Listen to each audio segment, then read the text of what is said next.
You are now listening to the Jay Porks Experience. Listen free on iTunes or at theandydareshow.com. Now, here's Jay. Yo, what is the word, people? Welcome to another action-packed edition of the Jay Porks Experience. I'm Jay Porks. With me, as always, on the other side of the glass, making sure this is a well-oiled podcast machine. Every week, the ever-popular Nobody. I've got a lot of stuff to get to. I'm taking my notepad, and I throw it. I throw it because I don't need it. Because I've got tons of shit.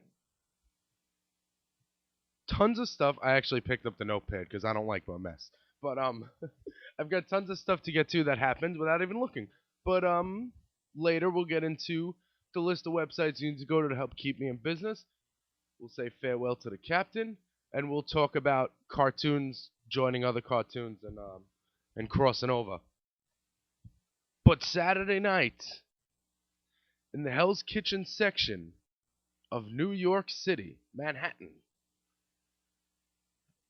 I got to see a little band known as Kasabian. A little known band known as Kasabian from the UK. They headline festivals. 100,000 people stand up in the rain to see Kasabian overseas.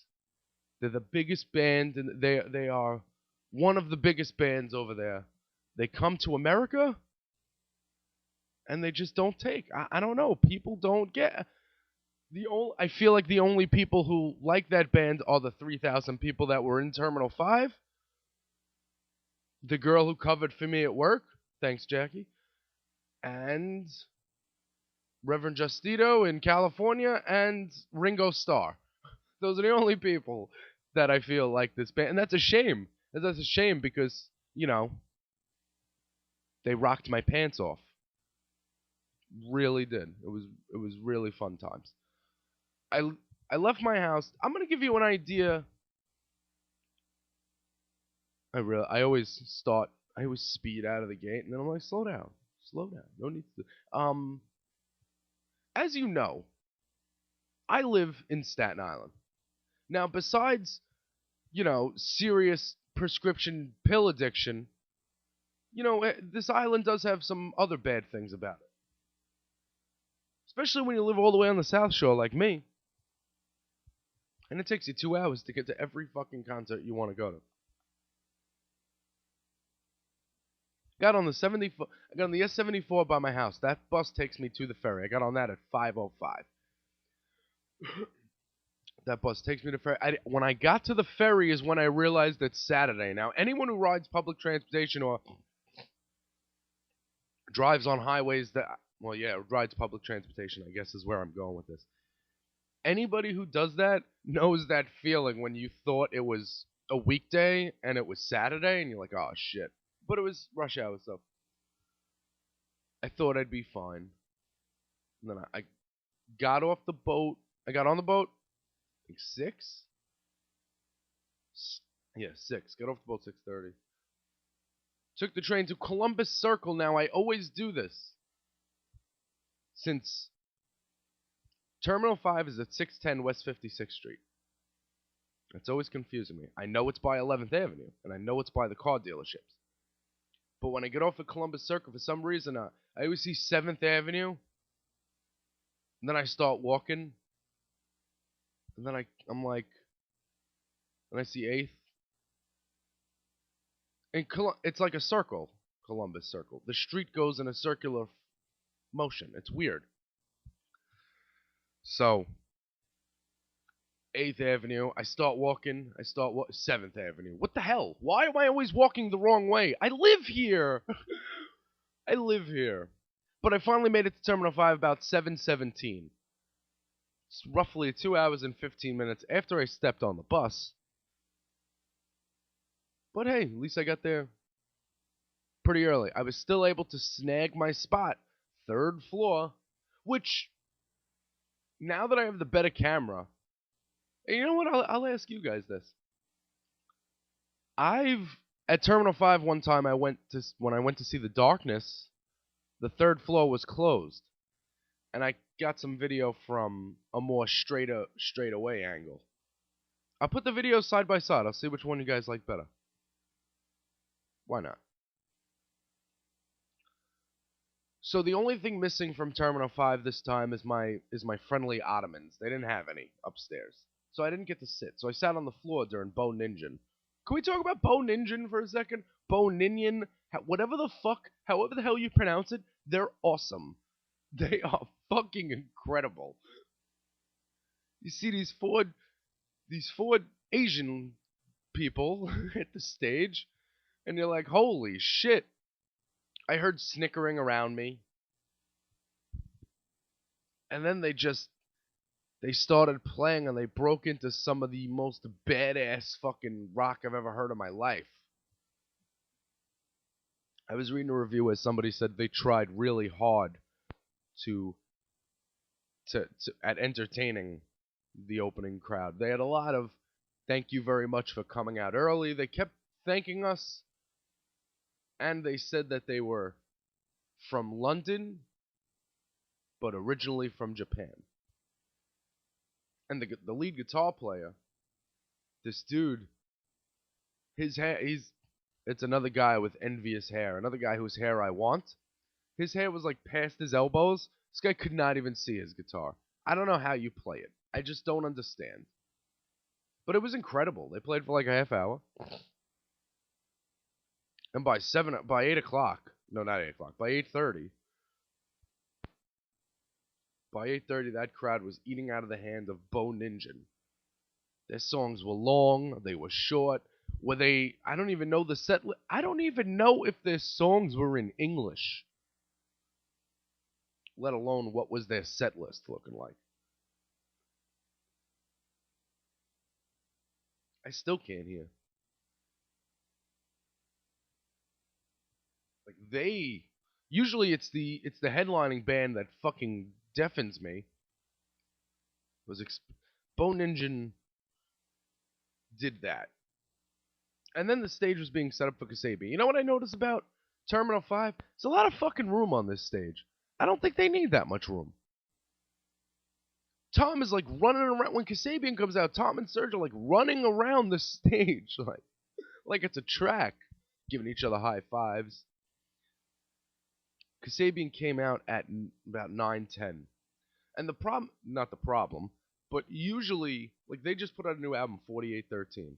Now, I may have heard it a couple of times, but am I the kind of guy who likes to go, I mean, when you go see a new band, I'm sure you like their new music, but I'm sure you want to hear, like, a collection of old hits as well. So whenever I go see a band that just released an album, I'm always like, please, just play me some stuff I like. They played a little bit of everything. They played a little bit of everything, and you know what? I mean, I can sit here and tell you what they played, but I've got all the videos. Every single song that was played on Saturday night sits on my YouTube page right now. I want to take a look at some of the views. Sorry about that. Because I gotta tell you, when you go to a show with a goal of, I'm gonna tape this whole thing, and you tape the whole thing, it's neat. It's neat. And can I just express again how happy I am that I can talk to you about a show? This is what the podcast was supposed to be. It was supposed to be me going to shows, giving you the recap. Then I got poor.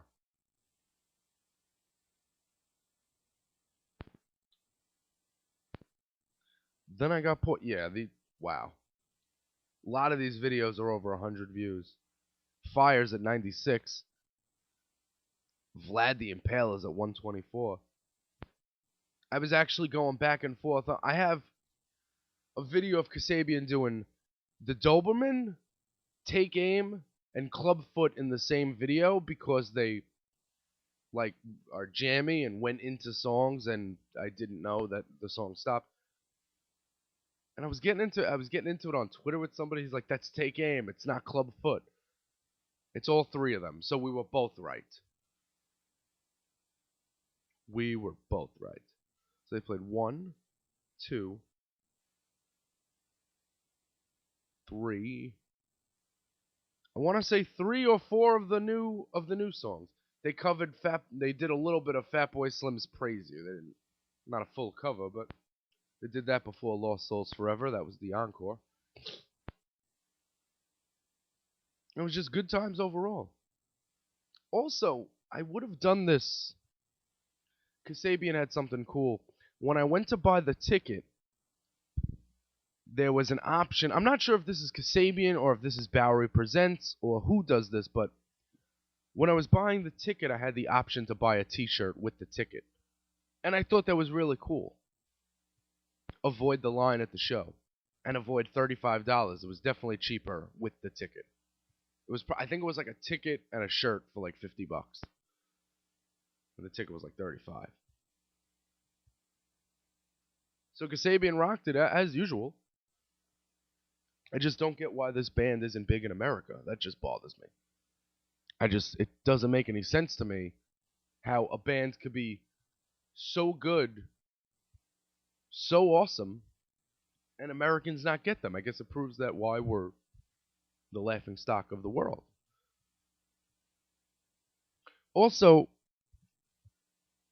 and first of all, on Vlad the Impaler, I just want to mention this. Tom starts shouting out boroughs, and the first one he mentions is Staten Island. And Wu-Tang played over the loudspeaker before they came out, so this makes... And they actually played Wu-Tang last time Kasabian was in the building in 2012. So I'm going to take it that these guys like Wu-Tang. I'm going to take it that these guys like hip-hop. Actually, I can tell by their music that there is some hip-hop influences. So you got 3,000 people at Terminal 5. You got Tom screaming boroughs, the first of which is Staten Island. You mean to tell me that out of these 3,000 people, there is not one person who's from Staten Island, there's not one person driving home? Not one? Not one? And as we were all walking up, because we were all walking up 56th, another one of my favorite scenes, I don't like being a part of it, but I kind of like remembering it afterwards, is when I get out of the doors and the street is flooded with people just waiting for their friends, discussing the night, seeing what bar they're going to go to, just taking over the street. And like a sea of people just walking one way, and you see some people passing by going the other way, like looking at these weird folks like, what just happened here? Where are they coming from? Well, you'll never find out because Terminal 5 doesn't have a marquee. Why doesn't Terminal 5 have a marquee? It's a real stupid thing. And this doesn't affect the quality of the show. I like Terminal 5. I like that venue. A lot of people say they don't like the sound. A lot of people say they don't like the sightlines. It's funny because every time I show up to a show there, shit is sold out. Just saying. And I accidentally bought a regular Coke. And that didn't even ruin my night. Imagine if you were holding 240 calories in a cup and it didn't bother your night. You must have been having a good time. And that's what I was doing. And to make matters better, I know when I'm saying streets like you know what it is, but Manhattan, unlike the borough of Staten Island I live on, if you get lost, they're numbers. So like if you need to get to 58th and you're on 56th, you know that you have to find 57th, then 58th. And the avenues are the same. 5th, 6th, 7th, 8th. I think is Broadway 5th. One of those is 5th. At 5th is when the streets go from west to east. It's very confusing for me because I'm a simple guy. I'm a simpleton. You know this. But anyway, I'm walking to the train station, and I see a bus stop, and I see X1, and I recognize the name of that bus because that bus goes from where I was standing, 57th and 8th, right to within walking distance from my house on Staten Island. How fucking cool is that? So I got on the express bus, and I just got home. The bus came at 11:20, I want to say. Yeah. You're wondering how I rocked the fuck out and caught the 11:20 bus. Kasabian went on at 9:10. They went off at 10:15, came back on and encored, and I was walking out of the building at 10:30. Couple of people, somebody commented on one of my video. Oh no, somebody commented on my piece on Concert Confessions, and they wrote they could have played more songs. Yeah, they could have, and they could have sent prostitutes into the crowd to give us fellatio, but they didn't do that. They did what they do and they left. They could have thrown $100 bills at us. That's what they could have did. They could have set up Uber cabs to take us all home, but all they were interested in doing was playing what they had to play. Well worth it. Well worth it. Besides the part of the evening when I passed by my job where I got coverage and took off work and saw 2 tables by the window at 5:30, that's more tables than I've had pre-6 o'clock this whole fucking month. This whole month. So I don't even think... I really hope... I gotta tell you, for the sake of me... I know it's funny. Because listen, I know like everything I say, I sound like an asshole. And I know that I can get frustrated at times. And I know that when I get frustrated, things get slightly humorous. Slightly more humorous than they normally are. But I gotta tell you, if I run out of money, you're gonna have to turn down the volume when you listen to this podcast. Gonna have to turn down the volume. And I know what you're asking yourself. You're saying, but Jay, turn down for what? Exactly. That's exactly what it is. So next time I'm going to see a show in the fucking city, do any of you guys want to drive me? It is so important to me. Like, not while the show is happening am I thinking about this, but as soon as I got to my spot at 7, when I walked in at 7:17, ran up to my spot, as soon as I got there, I started Googling, like, the ferry schedule, and I started saying, okay, if they go on at 9, and they go off at 11, and I get out at this time, and I go here, and I catch this boat, I can get home at this time, only to be up all night, uploading videos, and thanks Verizon Fios, now my upload speed does equal my download speed, which sucks. You see that commercial where they're riding the elevators? Shouldn't your upload speed match your download speed? Yeah, now it does. Now they're both slow as shit. Thanks, Verizon. Thank you. You helped me out. You really made my life easier here. I love, like, the first video takes 4 minutes to upload, and you're like, whoa, shit. Next video, 98 minutes. What? Like, when you click, and you are gonna, like, I'm not asking. This isn't a question. I'm not saying, hey, would you please click my review? When you click it, because you will, because I'm telling you to, because you guys gotta do something for me. When you click this, I don't even know what the fuck I was gonna...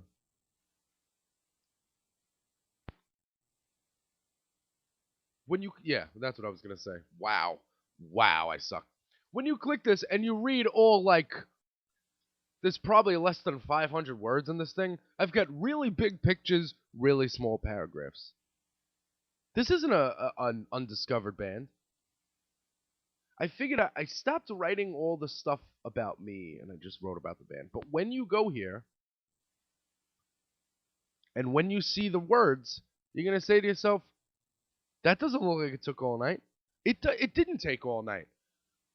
What I do is I come home, pop in the SD card, and I watch the show. And I watch the show to take screenshots. So I tape the whole show. I get home, watch it again. Boom. So I'm looking for screenshots and things I missed. As I'm watching the show, prepping the pictures. Then usually around the time the show ends, after I watch all the videos I have, that's usually when I have the right amount of pictures. Then I move over, I open up WordPress, and I start doing the thing at contentconfessions.com, which, by the way, WordPress sucks, slows down my whole computer. They took away... You know when you scroll on the side of the screen and, like, I click my mouse on the... You know the thing that's up and down? I don't even know what this thing is called. But the little bar you hold and you run up and down the screen? You know when you're writing in a box, in a text box, it'll have its own arrows. It's hard to explain. Anyway, WordPress updated and they don't have that shit anymore, and it's annoying. But yeah, so then I'll be inserting the pictures and writing these couple of paragraphs while I have the show playing again for the third time. So technically, by the time I share with you my pictures and reviews, my pictures and photos and pictures and photos, and snapshots, when I share with you my pictures and videos and the occasional words, I've already experienced the show 3 times, twice watching. I've been listening to it. That's when I got the Staten Island part, because I heard this. I was there, I was in the building, I must not have noticed. I was like, wait, did he just say Staten Island? Yes, he did. Yes, he did. Kasabian, Terminal 5. Okay. That was a long talk about Kasabian. So I'm going to lighten the mood. Well, how can I lighten the mood? Kasabian's awesome. Sunday night, folks, it happened. The world is forever changed. The Simpsons and Family Guy crossed over into the same episode as the Griffins found themselves in Springfield. Overall, almost perfect. Almost is a big almost. There were a lot of things happening that, but it was really, it was so fun. The meta, the dialogue that was between Peter and Homer about how Duff Beer, how Pawtucket Patriot is a ripoff of Duff Beer, and Peter says, well, maybe I haven't drank Duff in like 13 years. I liked it when I was younger. It's basically poking fun at the whole people think Family Guy ripped off The Simpsons kind of thing, whereas every cartoon rips off The Simpsons, and The Simpsons ripped off Family Guy, and The Simpsons ripped off the Flintstones and the Jetsons and all that.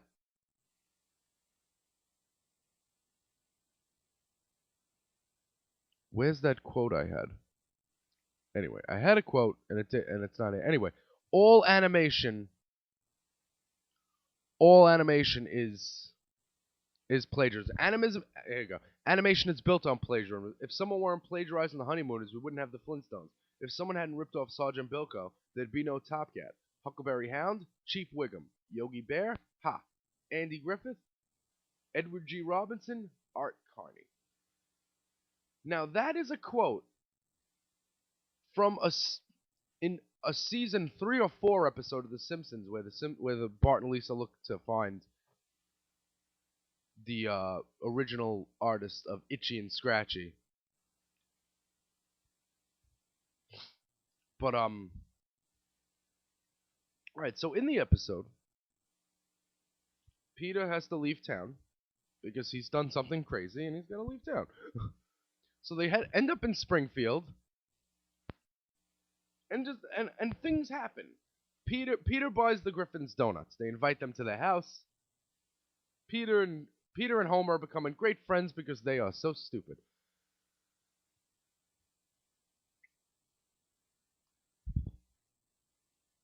Meg becomes friends with Lisa. Lisa's trying to find something that Meg is good at.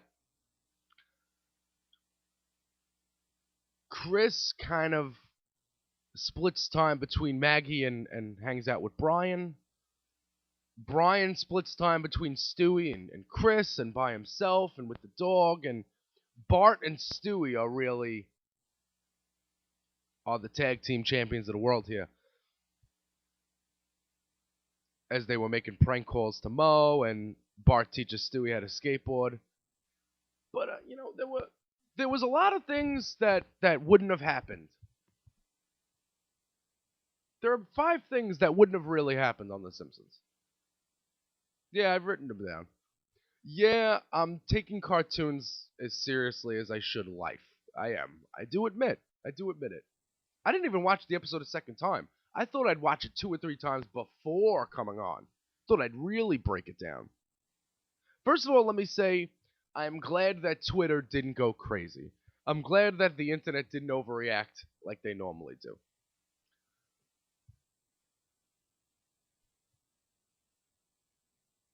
And for the people hitting me up, and you know what's weird? I got texts from 3 different sides of the world. Somebody I work with hit me up. My buddy Chach hit me up. Pam hit me up. These are people that aren't linked in any way besides me, and everyone's like, oh shit, that shit is so funny. That shit is so funny. Or when they did the, on Family Guy, they have the Kool-Aid gag where everyone says, oh no, oh no, oh no. And then the Kool-Aid guy busts through the window, busts through the door, and he's like, oh yeah. Well, they tried to do that, and the Kool-Aid guy called and is like, I'm in the wrong Springfield. Brian's like, you think we'll ever come back? No, I think this is a one-shot deal. But there were 5 things that wouldn't have happened. And let's start at the beginning where they're skateboarding. This isn't the beginning, it's midway through. Nelson Muntz comes over and punches Bart in the stomach. Now, I know you're thinking, yeah, Nelson's the bully. That's what he does. But in an episode of over the years, of the 24 years of The Simpsons, characters have evolved and have way different relationships than they did when the show first started. I.e., in March 2014, there was an episode of The Simpsons where Nelson's getting made fun of for wearing his mom's hand-me-down underwear, and Bart comes to his defense and is like, I have to wear Homer's underwear too, and it's like huge. And then they become friends, and that's not the first time that they've been civil. The Nelson-Bart relationship is not at the point where Nelson sees Bart and punches him for no reason anymore. That's not what it is. They're friends. He went to the bully convention with Jimbo and Kearney, and you gotta be honest, I don't know the other bully's name.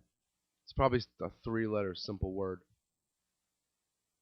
So that wouldn't have. So the whole Stewie getting revenge on Nelson, and I'm not saying spoiler alert because it's a fucking cartoon, for Christ's sake. I was about to I was thinking in my head, oh, I hope I'm not ruining this for everyone. It's a cartoon.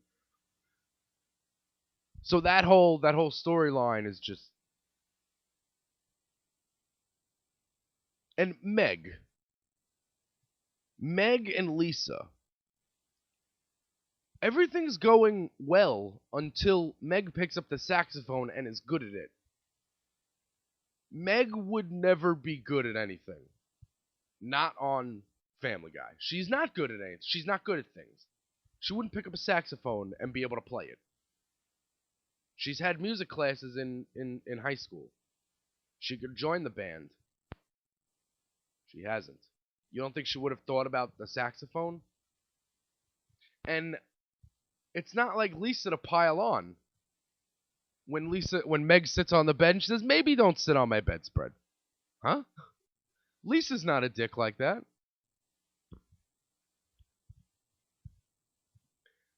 And during the fight scene, and a lot of people, when I'm saying a lot of people in this context, I mean my friends. Everyone wants to know that they say that the fight scene wasted time. It did. It's an hour-long episode. They only have about 35 minutes of funny stuff, so they're gonna fill the rest of it. They're gonna find the 12-minute fight scene or whatever. I don't know how long it lasted. That's the whole thing. That's a Family Guy running guy. If they didn't have a long fight scene, it wouldn't be a Family Guy episode. But I do love when they're going over the Springfield Gorge, and Peter goes, "We're gonna make it," and Homer goes, "Trust me, we're not." It's going back to, well, Homer's jumped the gorge several times and failed, but that time on the skateboard, good times. And anyway, as they're having the fight scene, when Homer picks up the rock and he's about to kill Peter, he stands over him and he says, "Say hello to Maud Flanders for me." That's too cold. Homer's not that cold. Homer's not at all that cold. Say hello to Maud Flanders for me? No way.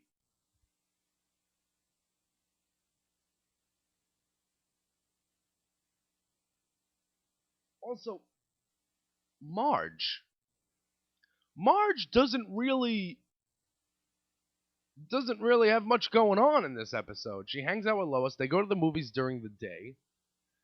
But two things strike me. One, she wouldn't set a plate for Brian at the table. Now, I understand Brian's a dog, but if he's talking to you, set him at the table. He's walking around on 2 feet. Come on.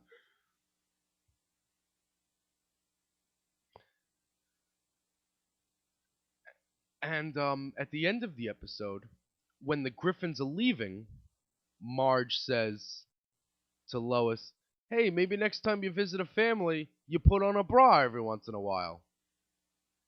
Marge wouldn't say that to anybody's face. Now, Marge would talk crap about them when they leave, but she wouldn't say that to her face. And furthermore, if Lois Griffin isn't wearing a bra, those are some perky freaking boobs. How perky are those things? Those things don't fall. But overall, it just, you have to remember that it was a Family Guy episode. The Simpsons people were only needed for two things: approval and to draw the characters. The dialogue was all written by Family Guy staff. It's a Family Guy episode. Actually, Entertainment Weekly pointed out to me that the appearance of the aliens in space in this episode leads to believe that this is not canon stuff, but actually just a string. The Simpsons is going to treat this as a string from the Treehouse of Horror series in that ilk, and it's not going to be, like, they're not going to talk about the Griffins next week.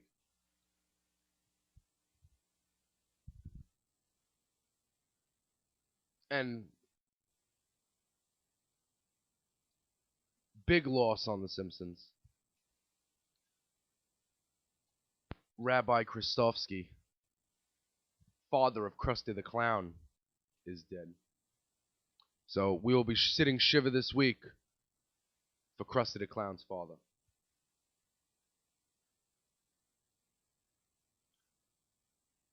We'll get into some more back after this. Hey everybody, it's Andy from the Andy Dare Show here. Just want to say that I am super proud to have the J Porks Experience be part of Dare Network. And if you want to keep my little podcast network completely free, all you got to do is go to theandydareshow.com, look on the right-hand side of the page, and you'll click on the Amazon banners for all your Amazon needs, and you'll tip your cap to the J Porks Experience and all the fine broadcasting here on Dare Network. Also, be sure to follow Jay on Twitter at JPorks, Instagram at JPorks, and jporks.blogspot.com. Thank you so much for listening, and back to the J Porks Experience. And we are back. Before we get into the list of websites you need to go to, let's do one thing really fast. And it's been going on all year. Derek Jeter played his last game for the New York Yankees over the weekend. And I gotta tell you, the whole weekend, the last game at Yankee Stadium, his last game at Fenway Park, I had something in my eye. Something in my fucking eye the whole time. Who could have scripted it? If you wrote the script of the career of Derek Jeter and you wrote in that part where he has a walk-off single in his last Yankee Stadium at bat, Hollywood producers would give that script back to you and say nobody would believe it. I know the whole world is, oh, I'm so sick of Derek Jeter. Derek Jeter's not that good. Blah, blah, blah. Actually,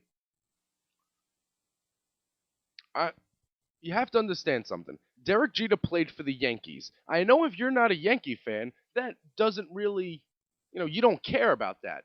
But the Yankees are the number one in terms of class organization in the history of sports.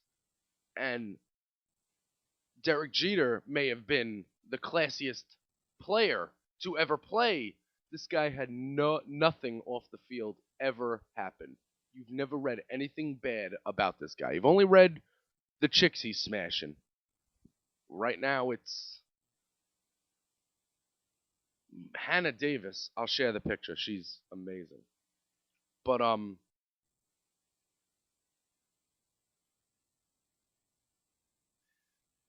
think about it this way.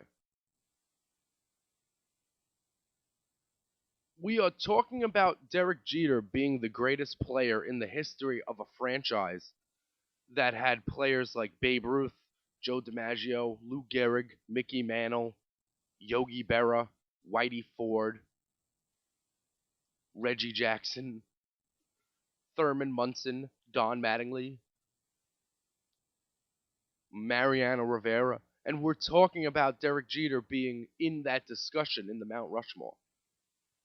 Now, I'm not. Keith Olbermann said he's not even in the top 11 because Keith Olbermann says things to get attention because you don't know Keith Olbermann as being the guy who's held jobs for a long time. You know him as being the guy that always gets fired for saying something stupid.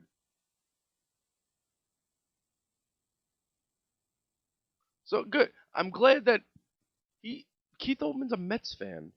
Keith Olbermann's not a Yankee fan. So if you're not a Yankee fan and you have bad things to say, shut up.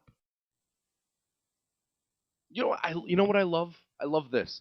Paul Konerko retired this year. Yeah, and no one's making a big deal out of it. Well, know why? Because Derek Jeter retired. Paul Konerko picked the wrong year. Sorry. Here's the thing. You got one ring. Paul Konerko's got one ring, and he played for the White Sox. That's why nobody cares.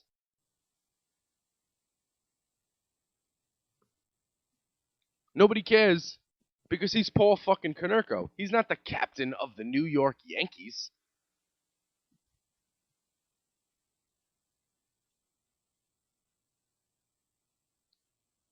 What about this number? Listen to it. From July 21st, 2006 to May 16th, 2007, Derek Jeter played in 100 games. He got a hit in 92 of them. Once upon a time in the 19th century, Wee Willie Keeler hit him where they weren't 93 out of 100 games. But since 1900, according to the streak historian Trent McCotter, you'll find only one other player who got a hit in 92 of 100 games, and that was Ichiro Suzuki in 2008-2009. These are the guys who never did that. These are guys who never had 92 hits in 100. Didn't get 92 out of 100 games got a hit. These are the people that didn't do it. Tony Gwynn, Roger Hornsby, Ty Cobb, Pete Rose, George Brett.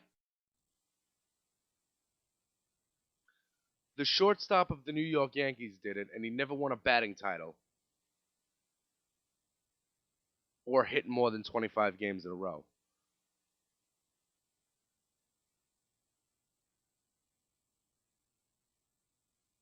And Derek Jeter played in 4 games. 4 games where his team was not in the playoff hunt.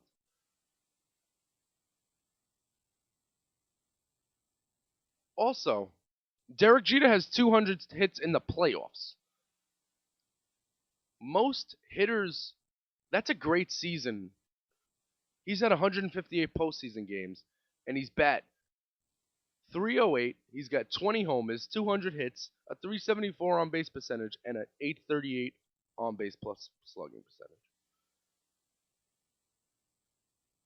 You know how many people? Here's how many. You know how many players have had a career like that? 5. Jeter,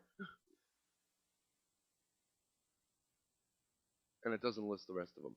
This is an. I'm reading Jason Stark's piece, 10 outstanding Derek Jeter numbers.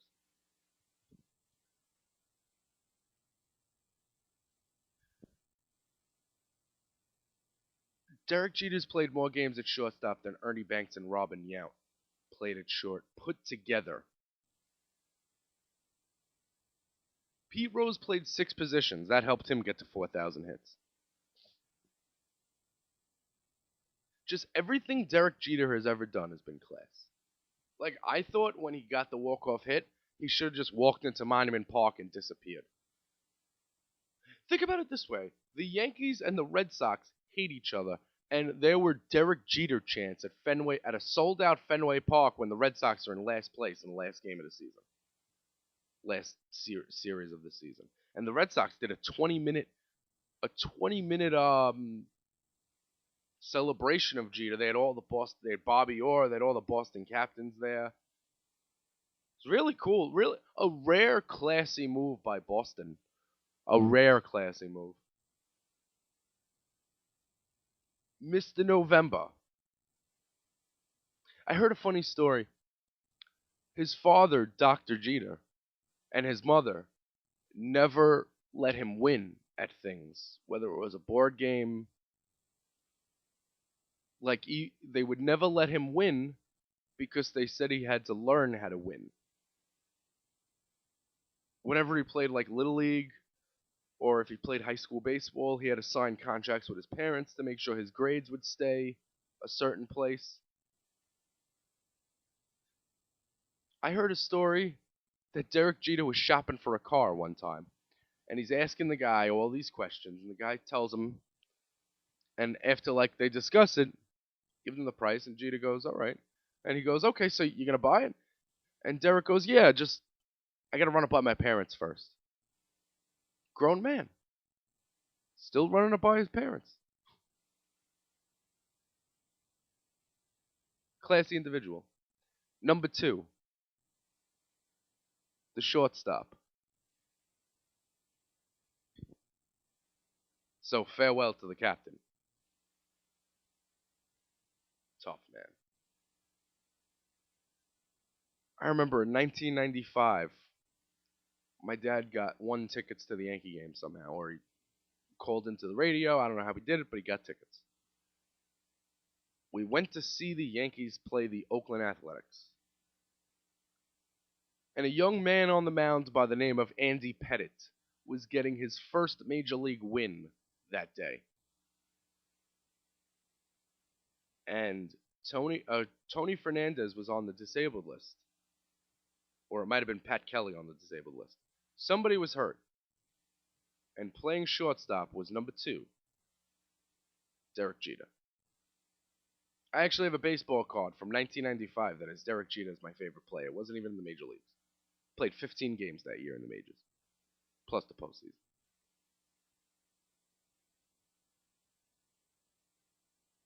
So, farewell to the captain. All right. What else is going on? Let's get to the list of websites you need to go to help keep me in business. First off, there's concertconfessions.com. That's where you go for all your live music, news, and reviews for the fans by the fans. You're going to check out Kasabian at Terminal 5, written by me.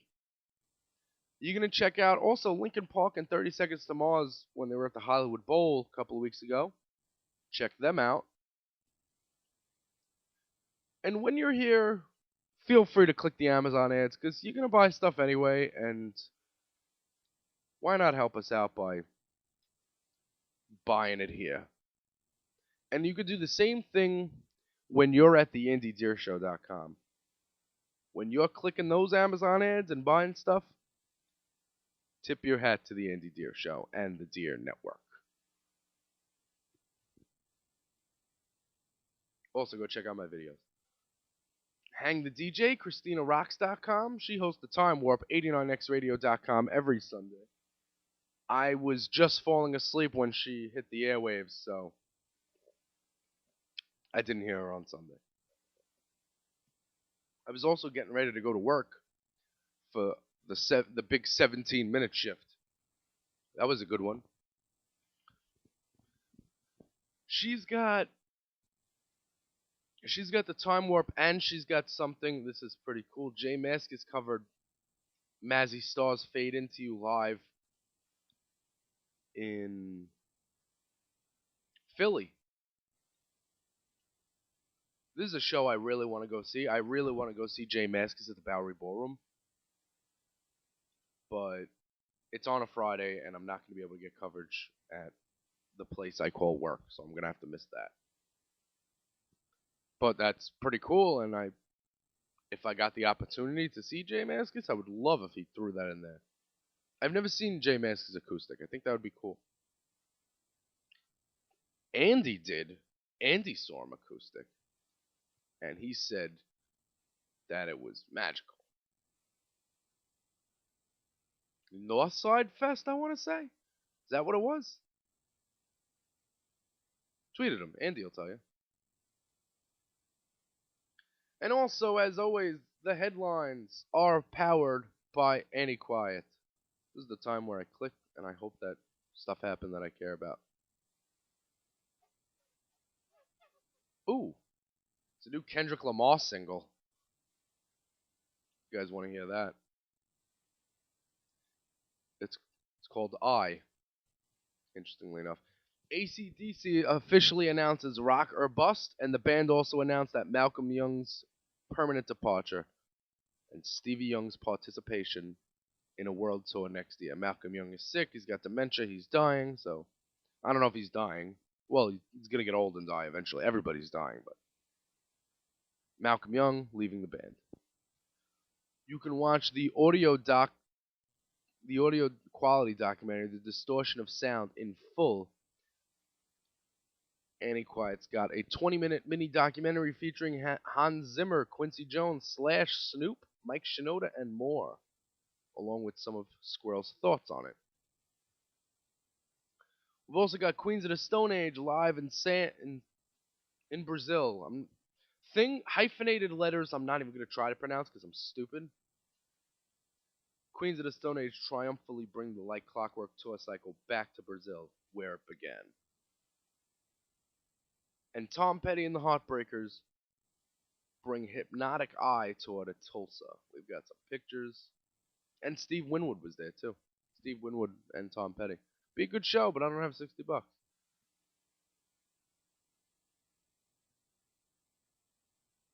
Would be an amazing show, but I don't have $60. We've also got some new music. We've got the new Weezer album. Actually, every time I go online, there's a new Weezer song. They must be leaking a song every day or every couple of days. So I'll share with you on the notes where you can get all the Weezer tracks. It's probably on Spotify by now. I'll share the list with you. And the Vaseline's album, it's streaming in full, but it's also in stores now. As you hear this, it's in stores now. Monday in the UK, Tuesday in America. You will be hearing it. So if you go to, I was gonna say if you go to your local record store, there ain't no local record stores, and they don't have. If they're a local record store, they don't have the Vaselines on the day it came out. But cool album. I listened to it last week when it was streaming, and it was fun times.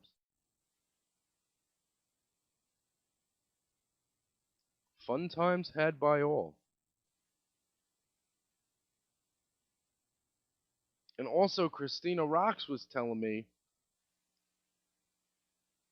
because I tweeted that I wanted her to show me Detroit,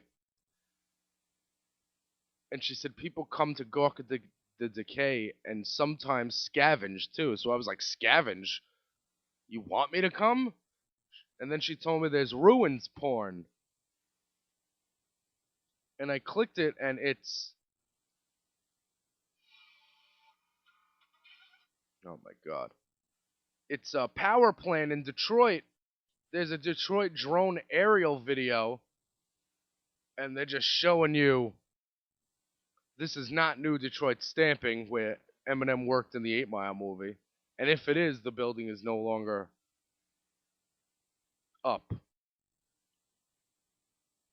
Ruins porn. Now, I know it looks like a decimated area, but I'm sure I can have some fun. I'm sure if I was there, I would bring some spunk. I've got the ruins porn playing right now. I have to share this with you. There's a lot of graffiti that's looks kind of new on a broken fucking building. And it's so funny. John Oliver just did drones last night, so having this drone fly over seems fairly fitting. Anyway, ruins porn. So, as Christina tries to discourage me from going to Detroit, I just want to get there. I just want to get there more and more. I want to meet Bizarre from D12, and I want to do drugs with him. Is that weird? Also, I just want to touch on this really fast. This phone culture, the phone racism is real. It's real. When I pull out my iPhone and I start doing things, I'm not thinking about, wow, everyone with a Samsung should have an iPhone. That's not in my head. I don't think that. But why does everybody with a Samsung Galaxy feels the need to share on Facebook and on Twitter videos of how it bends the new iPhone and how the new iPhone sucks and how they copied the watch from Samsung? Who the fuck cares? Who cares? I like the keyboard. I'm not putting Team iPhone in my fucking Twitter bio. Team Galaxy. That's phone racism. That's what it is. It's phone bigotry. And I'm not going to stand for it. We live in a society where everybody is supposed to be treated equal. Everybody. That means if my product is made by Apple or by Samsung. Every time Apple does it, oh, did you see? The iPhone breaks. The iPhone bends. I'm just mad that the second I get skinny jeans, they say that the iPhone bends in the skinny jeans. I'll get insurance.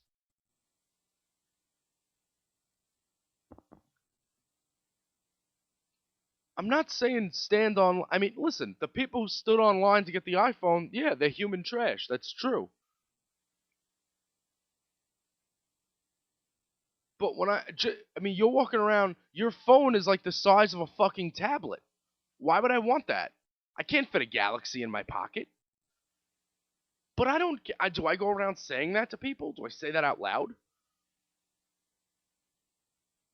Do I say, hey, how's your KitKat browser treating you? Whatever the fuck the operating system is, named after fucking candy bars.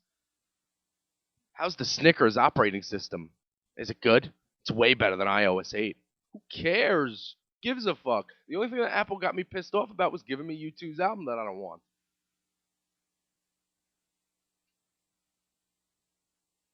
I mean, idiots getting the iPhone. Should just get a Samsung. Maybe I don't like that keyboard. Maybe, just like smoking cigarettes, maybe having an iPhone makes me cool. Maybe it does. Maybe it doesn't. I like it. I had an iPod Touch and a crappy, so I had an iPod Touch and a BlackBerry. That was the best pair I ever had. So when I had the opportunity to get the iPhone, I remember having the iPod Touch and I remember the keyboard, so I got it. That's it. All phones break. Actually, everything that's not titanium breaks. All phones are expensive. So, sorry. Sorry that I got an iPhone, that bothered your little life. I feel like commenting on everyone's status. Finally tonight, has anybody ever seen, like, has anyone ever had a girl respond to them on Twitter and then think, I wonder if this person's single, and then it bothers the fuck out of you? Because if you can keep me entertained with a strain of tweets, that's half the battle.